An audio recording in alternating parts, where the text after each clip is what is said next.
I'd like to hear from Kevin Anderson, who's partner of the National Tax Office of BDO Seidman, LLP in Bethesda, Maryland. His practice is focused in the areas of mergers and acquisitions, corporate structure, and related tax accounting issues. BDO Seidman, LLP is a national professional services firm providing assurance, tax, financial advisory, and consulting services to his client companies. Oh, and you're going to introduce Mr. Shin after, right? Yeah. Okay. All right. Thank you for being here. Thank you. Good morning, Madam Chair, Ranking Member Buchanan, members of the committee. I am Kevin Anderson, and I'm pleased to have this opportunity to present my own views on S Corporation reform and expansion. I do wish to emphasize that I'm here to offer my own personal views based upon my own experience, and I'm not here to advance the interests of any particular client or those of my firm. While it may come as a surprise to my other panelists, I'm really not here to advance or oppose any particular provision, but really to provide a little bit of guidance as to how I think Congress may wish to consider some of the proposals that are before them. I have an abiding interest in tax policy and have been a member of the Treasury Department Office of Tax Policy back in the 1990s. The S Corporation has always had some features common to both corporations and partnerships, as you can tell from the other testimony that we've heard this morning. The flow-through regime, of course, is borrowed from the partnership area, whereas many of the other provisions are borrowed from the C corporation area, and many of the rules that apply to C corporations also apply to S corporations. And so because an S corporation has features that are common to both of the worlds, the partnership world and the C corporation world, it's hard to know which of the provisions we'd like to borrow from. Is it going to be a best of both worlds scenario for S corporations? With respect to the issue of parity, for example, one of the objectives of this hearing, I would simply ask whether, what it is do we want parity with? Is it parity with business income? Is it parity with partnerships? Is it parity with C corporations? Is it, as I mentioned before, sort of a best of both worlds?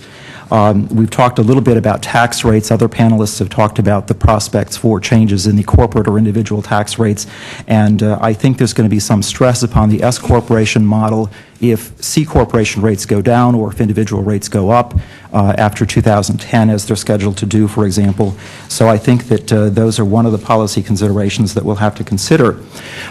Clearly, any provision which reduces or makes the S corporation form more readily available is going to have revenue implications. And in this day and age, sometimes we try to pay for things with offsets, sometimes we don't. But every provision in the last 10 years that has expanded the scope of the S corporation model has been scored by JCT as a revenue loser. So that's something that also needs to be taken into account. We've talked a little bit about simplicity. Simplicity is evidenced by the single class of stock requirement for S corporations, and many of the provisions, quite frankly, that we're talking about here may actually make S corporations more complex to comply with. And so one must not lose sight of simplicity.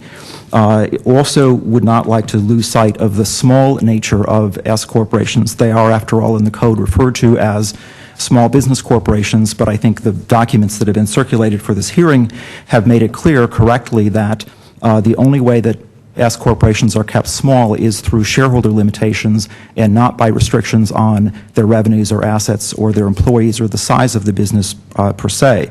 So at some point we may have to consider thinking these are no longer small business corporations, although many of them will continue to be.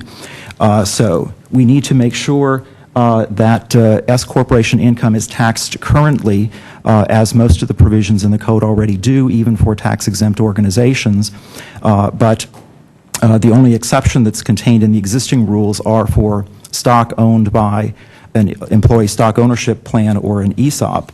Finally, we've talked a little bit about the built-in gains tax, which is a measure that addresses the so-called general utilities repeal back from 1986. I think the big elephant in the room is that we do not tax conversions per se of C corporations to S corporations, whereas we would impose full measure of taxation on a conversion from C corporation status to partnership status. And it is for that reason that we have a built-in gains tax.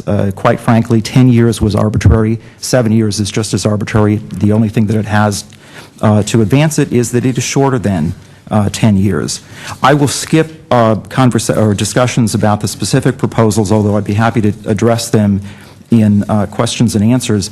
I do appreciate the opportunity to provide my views. I think it's an important matter for the subcommittee to address, and I will be happy to address questions at a later time.